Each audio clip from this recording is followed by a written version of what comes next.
শিকদার জুবাইর, সৈকতে পর্যটকদের আনাগোনা কতটা দেখছেন এই সময়টাতে?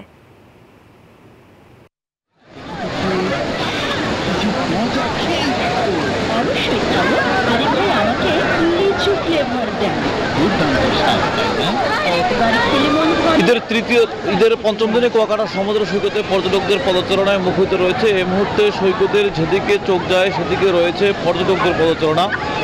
বিশেষ করে ঈদের তৃতীয় দিন থেকে পর্যটকদের সমাগম বাড়তে শুরু করেছিল। আজ পঞ্চম দিনেও কিন্তু সৈকতে রয়েছে হাজার হাজার পর্যটক। যেদিকে চোখ যায় সেদিকেই রয়েছে পর্যটকদের পদচারণা।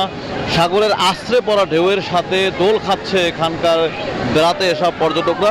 এখানে যে হোটেল মোটেল রয়েছে এরই মধ্যে 90% হোটেল মোটেল এর মধ্যে বুকিং হয়ে গেছে। আপনারা কিন্তু দেখতেই পাচ্ছেন, সকালে আমরা যেটা দেখেছি সূর্যোদয়ের পর থেকেই কিন্তু এখানে পর্যটকদের ভিড় বেড়েছিল। এখনো পর্যন্ত কিন্তু পুরো সৈকত জুড়ে রয়েছে পর্যটক।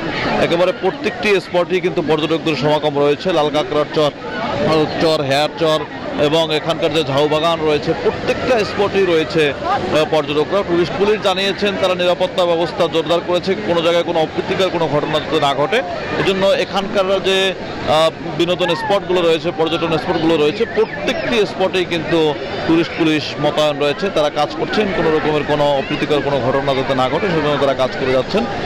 ব্যবসায়ীরা জানিয়েছেন তাদের ব্যবসা বাণিজ্যের অবস্থা ভালো রয়েছে। বিগত বছরগুলো তারা লস কাটিয়ে উঠতে পারবেন। গত রমজানের ঈদের চেয়ে কোরবানির ঈদে বেশি ছুটি থাকার কারণে মানুষ কিন্তু কুয়াকাটা সমুদ্র সৈকত এলাকায় বেশি এসেছেন। এখানে পর্যটকদের সমাগম বেশি হচ্ছে এবং একেবারে চোখে পড়ার মতো। জাস্ট বলতে গেলে সকাল বিকাল সবসময় কিন্তু এই সমুদ্র সৈকতে পর্যটকদের পদচারণায় মুখরিত থাকে। এই সৈকতের একই স্থানে দাঁড়িয়ে সূর্যোদয় ও সূর্যাস্ত অবলোকন করা যায়, যার কারণে ভ্রমণ পিপাসুদের কাছে সবসময় প্রথম পছন্দ কুয়াকাটা সমুদ্র সৈকত। ঢাকা থেকে মাত্র 5 ঘন্টায় কুয়াকাটা সমুদ্র সৈকতে আসা যায়, যার কারণে সকল ছুটির দিনগুলোতে এখানে পর্যটকদের পদচারণা থাকে। এতটুকু ছিল কুয়াকাটা থেকে আমার কাছে এই মুহূর্তের সবশেষ। আমরা আরও খবর শুনতে চলে যাব কক্সবাজারে। সেখানে রয়েছেন সহকর্মী ইরফান। কক্সবাজারে পর্যটকদের পদচারণা কেমন দেখছেন? কক্সবাজার সমুদ্র সৈকতে আছি এই মুহূর্তে। আজকে ঈদের যে ছুটির আমেজ সেটি এখন পর্যন্ত বলবৎ রয়েছে। আমার ঠিক পেছনে যে দৃশ্য এটি একটু দেখাতে চাই যে কক্সবাজার সমুদ্র সৈকতে এখন পর্যন্ত যে ঈদের আমেজ সেটি আসলে এখনো বলবৎ রয়েছে এবং ঈদে পর্যটকদের আগমন সেটি আসলে অব্যাহত রয়েছে।